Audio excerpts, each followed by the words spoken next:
All right, thank you very much, Ram, for the introduction. So this work was joined with our postdoc Sunke, and now is faculty at Shanghai University, and my colleague Alan Roman. So, long story short, this is a new game theoretical model for a zero-sum game in which there are commitments and noise observations, and then we are going to characterize the equilibrium, and I will give you more details once we have mathematical points developed. The motivation is this problem. We have a data source that has data sets being sampled from a probability distribution PZ, and a learner that observes those data sets through a channel, which is PZ tilde given Z. And there is a sort of empirical risk minimization to be done. So the learner chooses models theta, right? Sampling from a probability distribution p theta, conditioned over the observations, and the empirical risk is calculated over the true data sets. And this is the way it should be done, but unfortunately in practice we don't have Z, so the assumption is that the empirical risk is calculated over C Z tilde. All right. So two assumptions have to be done here. The first one is that there is a distorted commitment, and then what is a distorted commitment? So the true distribution of the data source is PZ. In zero-sum games, often the learner is given this distribution. So the big assumption here is that the learner sees that commitment, that probability measure, as P tilde. So he doesn't observe the same. And the action, meaning here the data set, is observed through the channel. So it observes a noisy version of the actions of the other. Okay? So this is essentially the problem, and then the question is this a zero-sum game? Well, the answer immediately is no, because there is, or at least no in the classical sense, because there is an observation of one of the actions of one of the players before the other takes the decision, and then there is this idea of mismatch commitment that is often not characterized neither by Nash nor Stackelberg, and then we require a new mathematical model for this interaction. So we have named that distorted commitment and noise observations of the actions. Okay, so bear with me now, because we need to go through the definition of zero-sum games in the way they are understood, in the way they are in literature, so that we can modify that model. Okay, so the simplest way we can do this is consider that players have only two actions. So we have a 2 times 2 zero-sum games. The results are extended, of course, to the general case, but the presentation is only 2 times 2, right? So actions are denoted A1 and A2 for whatever player. And then when player plays action AI and player 2 plays action AJ, then the payoff is one of the entries of this matrix in this order, UIJ. The key concept is the idea of a strategy that has been used already in a previous talk, and it is essentially a probability measure over the set of actions of the players. And then the interest in the game is, of course, the expected payoff given the strategy of player 1 and the strategy of player 2. So this is a normal, a game in normal format, and this is the name of this characterization. All right, one player maximizes, the other minimizes. I mean, who minimizes and who maximizes is actually not important here.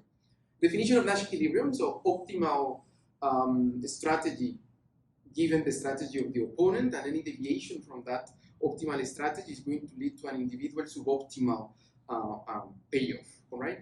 Something super interesting that occurs only for this class of games is that 2 times 2 zero-sum games either possess a unique equilibrium in mixed strategies, meaning that one of the actions is played with a strictly positive probability in 0, 1, opening 0 and opening 1, right? And it occurs when the matrix that I show you at the beginning satisfies this condition, okay?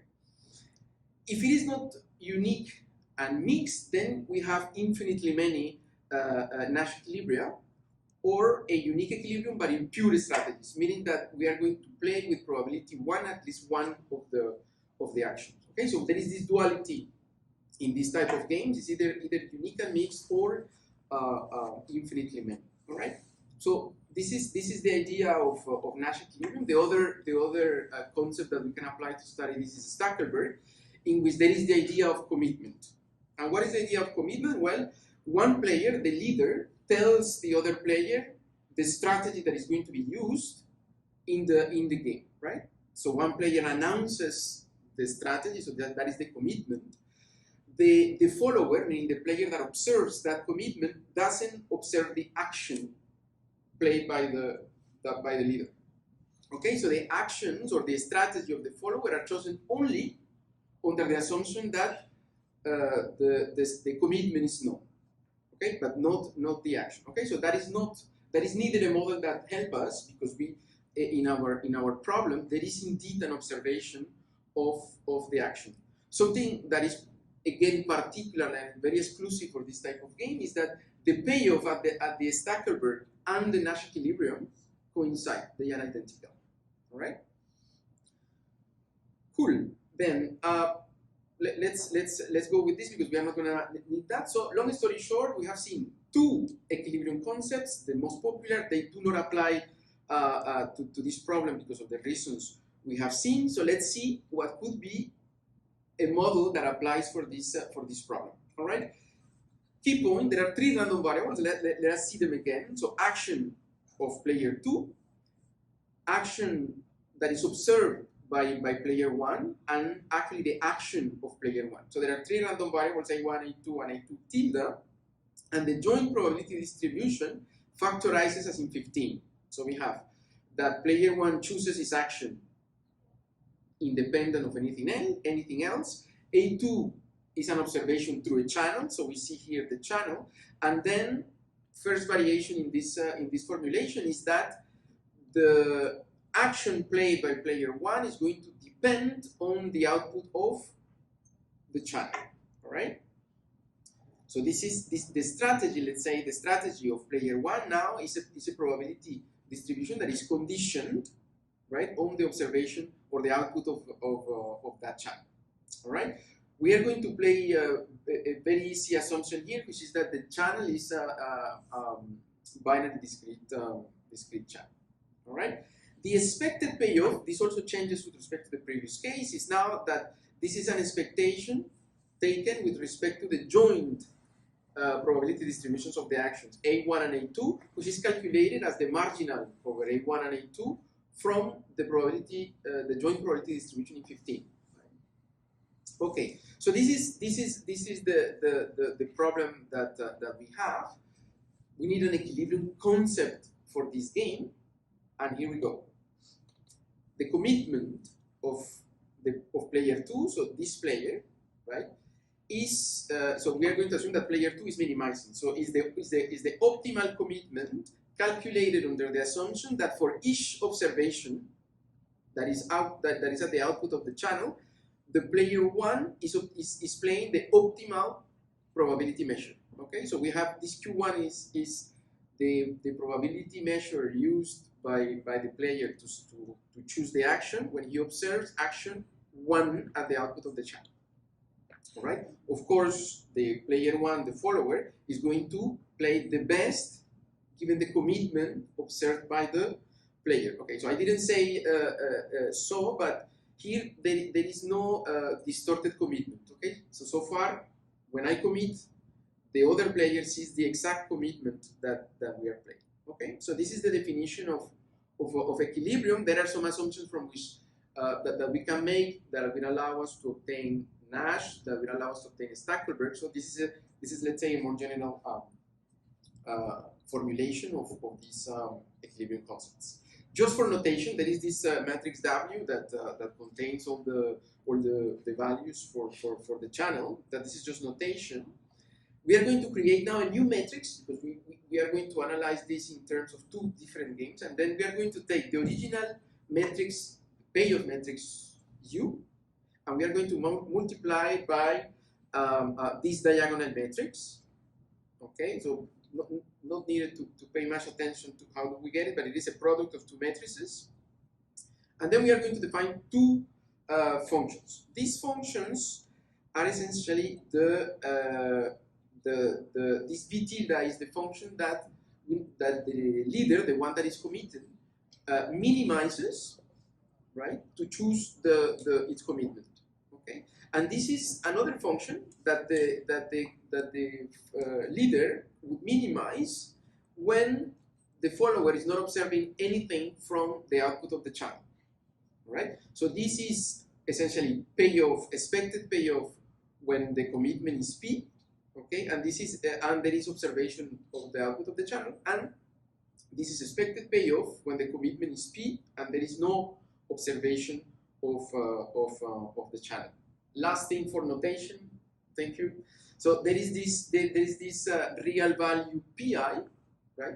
That makes sense when it is 0, 1. So what we have on the left of this equation and on the right of this equation is an expectation. This is the expected payoff when player 1 is playing with probability 1, action 2, and when this is between 0 and 1, so this is a probability measure, and we see that we require equality when the vector here is 1, 0 and 0, 1. So what is the meaning of that? P1, when it is Pi, sorry, when this number, when it's between 0 and 1, is the commitment that makes the follower to be indifferent of choosing either one action or the other. Okay, and I said that this is a real number, it can be bigger than 1 or smaller than 0, and in that case, it doesn't make much sense. Okay, so to continue, let's put everything on a figure, and things I promise are going to be clearer now. So the blue function is U, so there is no observation of the channel. So remember, this is payoff, right? This is payoff when there is no observation of the channel. The minimum of that is, of course, the Nash equilibrium payoff. All right. Now there are 2 points. Actually, so this is a piece linear function, the red one, and it breaks at the circle and square. All right. So the square and the circle are exactly, if we see the value here in PA2. Okay. So this is commitment. So I'm plotting payoff as a function of commitment. When the commitment is equal to the one that makes player indifferent to play either action in the game with payoff U1, we are in this case, we are in this value here, and the other value would be, remember we have Pi, so Pi1 and Pi2, okay, so these are the 2 values that we have here.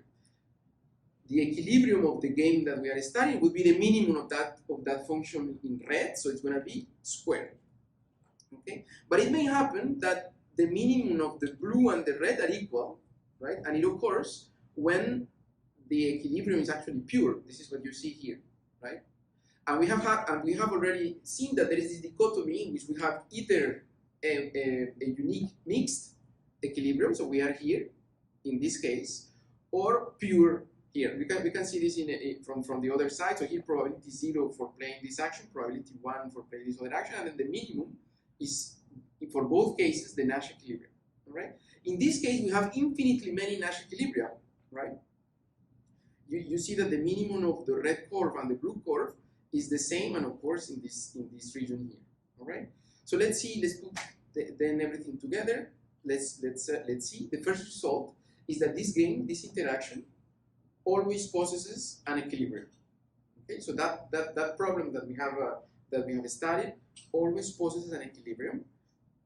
Okay, so there is always a strategy that depends on the output of the channel, such that you are always optimal to the commitment. That is the first statement. The second statement is there always exists an optimal commitment. Now, something that we saw in the figure that now see in the form of a theorem is that the payoff at the equilibrium of this new game occurs at either commitment P1 or P2, when we make the other player indifferent to play either of the actions, or there is a pure Nash equilibrium, and in that case, both games have the same payoff. All right.